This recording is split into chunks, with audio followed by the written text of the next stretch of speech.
can hear other bikes coming.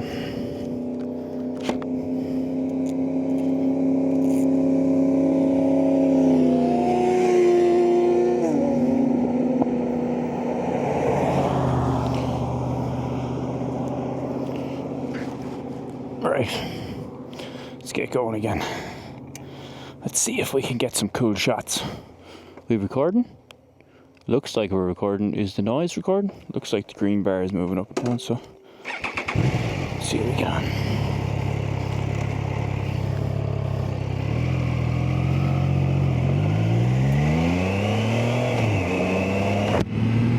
So I have to have the visor down to be able to talk to you lads, but see how we go. 36 minutes to hopefully some water. Let's reduce the wind noise a bit now. The first time I was chatting I didn't have my earplugs in, so hopefully that's a bit better. But I think this run is a bit better back up the hill. Can't hear myself talk nowhere near as much now because I've earplugs in, but it should be alright. So I'll be concentrating for this one, I think. So if I'm not chatting too much, don't worry about it. But it's a bit more technical. I just done the downhill section of it, so I'm going to do the uphill section now. It's basically the same road back again, but there's a few bikes on the road, so I'm taking it handy. And the road surface didn't fill me with confidence coming down. But let's see how we get on.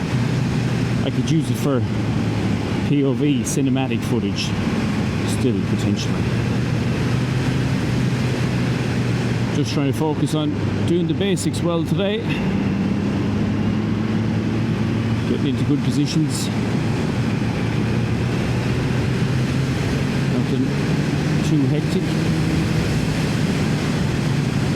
and just getting back into the swing of things, stretching the legs of the bike a little because it's been sitting for a few months at this stage, and I only jump started the battery yesterday, but I think I've recharged it fully. Got one of them Intelli jumpers, and it saved my bacon every time I've needed it, so it's actually very good because I live in an apartment and I can't have a trickle charger on the bike all the time because there's no power source where the bike is parked, so it's very handy. One of the lads in work told me about it. He rides a big Hardy that he needs it most of the time too. He lives in an apartment as well, so he said he uses it. Shit in the road. He said he uses it a lot of the time too. How's it going? Oh yeah. No one wants to say hello today, lads.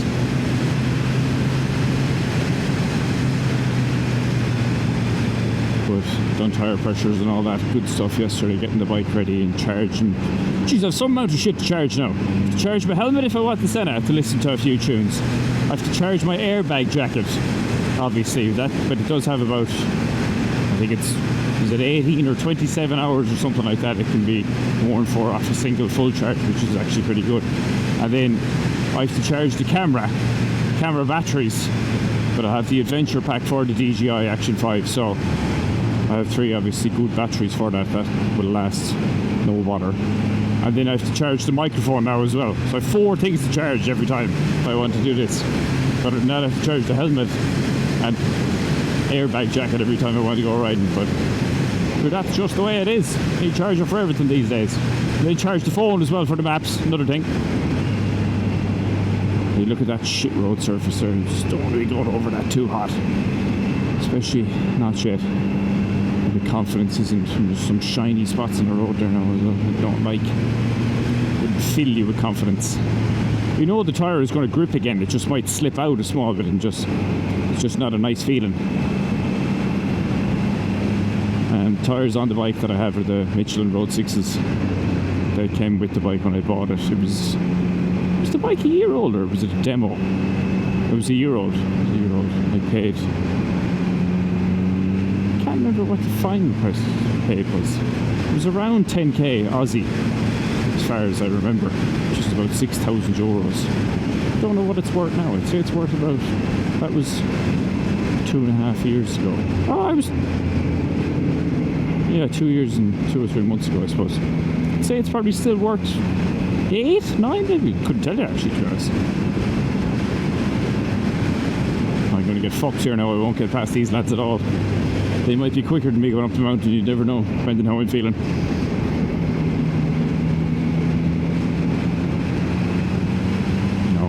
in the mountain section now. I'll do well to get past them.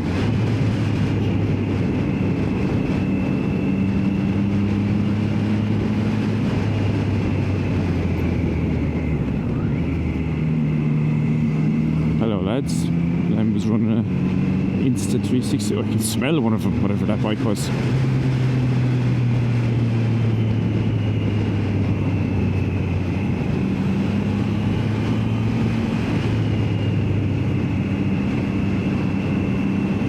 Through the corners all the time.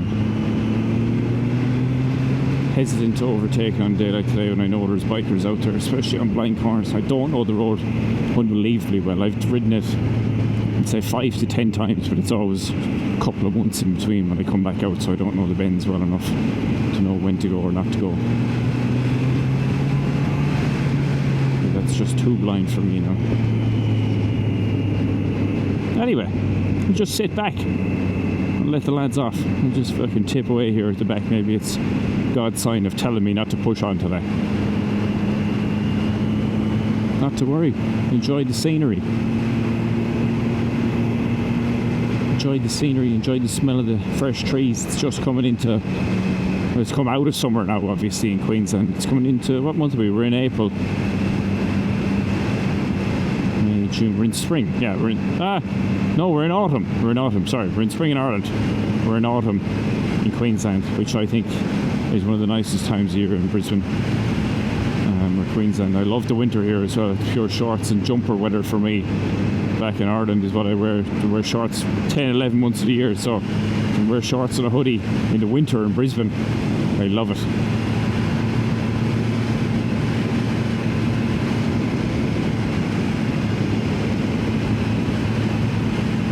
The temperature is very nice for bike riding and for playing golf. But if you're riding bikes in the summer here, it can get hot. Up at 30, 35 degrees some days, you're just sweating, and obviously, as I said, the gear is a non-negotiable. You need to be pocket the hydration tablets into yourself, and from a concentration point of view too, if you're losing that much sweat. There's been a few cars around here anyway that have been drifting, I'd say, by the look of it. By them marks. Potentially. Keep looking through the bend. I don't know how the head movement is going to come out. Jesus, it's a long quote. How the head movement is going to come out on the camera. I've been playing around with the settings a small bit, because some of the action cameras you see of lads on bikes, the fucking head is bouncing all over the place like that. I just don't think they might have the rock steady turned off in it, which is completely optional. But I have just the first setting of rock steady turned on the DJI. Is what I like. It seems it's a bit natural, but then when you turn it off completely, the head is bouncing all over the place. So we'll see how this goes. It might eventually play around with it, but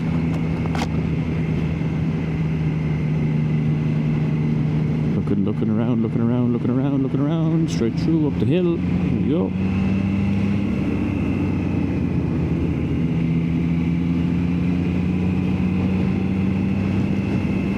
Lovely evening. I have the AMD filter 8 on it there now on the lens, which actually is probably not enough for the sun that's there at the moment.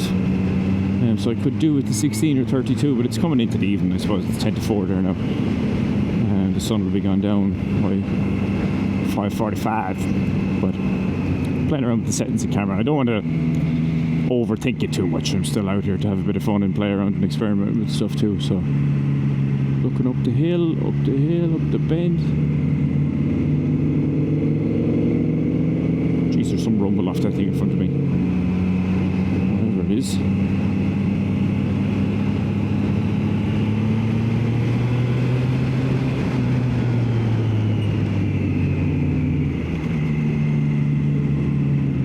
Down to second, she's getting a bit steep. Come back over here now, which side?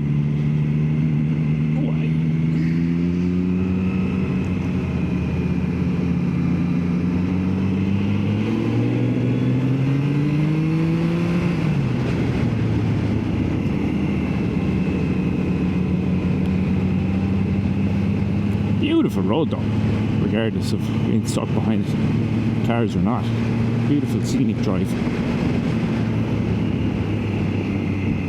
Down in a second again, I'd say, judging by the last one. Looking, and a bit of throttle.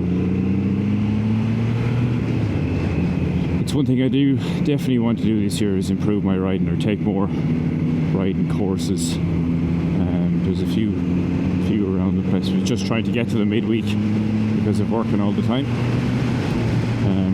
Can't remember the name of the company, but I think it's in South Brisbane there. There's a company that does a mountain cornering course. I might do that. I'm fairly confident in the corners. I just love a bit more reassurance, I think, is what I would say. If anything goes wrong or if I need to make a correction, it's something like that I want your natural reaction to be the safe thing to do. I would say it could just be, say there's a big branch in the middle of the road if I'm coming around a blind bend and I want to just be able to dip left or dip right at the last second instead of just fucking lock the brakes and the bike slides out from underneath me, because that's the automatic reaction to someone I think that isn't skilled enough when riding a bike, is just to hit the brakes and see what happens, versus it could just be a little left or right or anything like that, or hitting the brakes might be the right thing too, do you know what I mean? So just want the default reaction to be the right one, not the wrong one.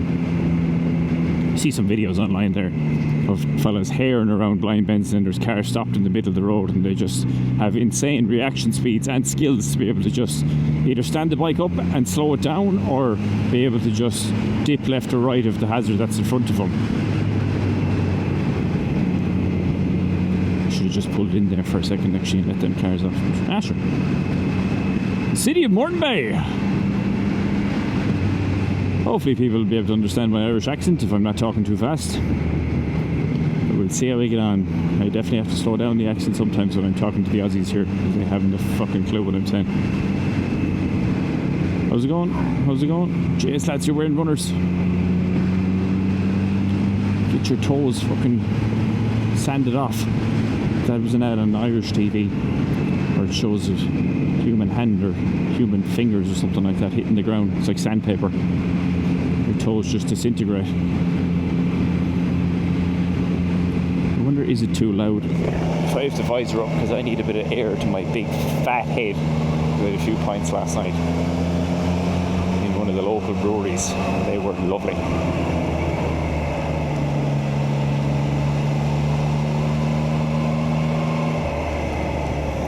What are we, 23 minutes to Ishka.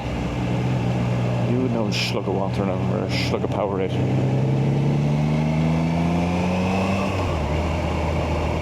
Yours.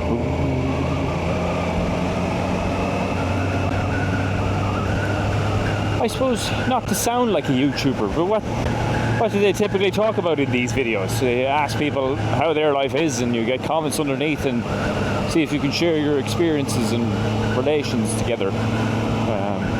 So what am I going to ask my future audience? What bikes you riding? What's the best experience you've had? Who have you done it with? Where have you done it? Where's the best country in the world to ride a bike? What time of year? What bike was it? What were the weather conditions? What were the road conditions? So stuff like that, I think, that will hopefully share experiences over. And if there's a good community out there.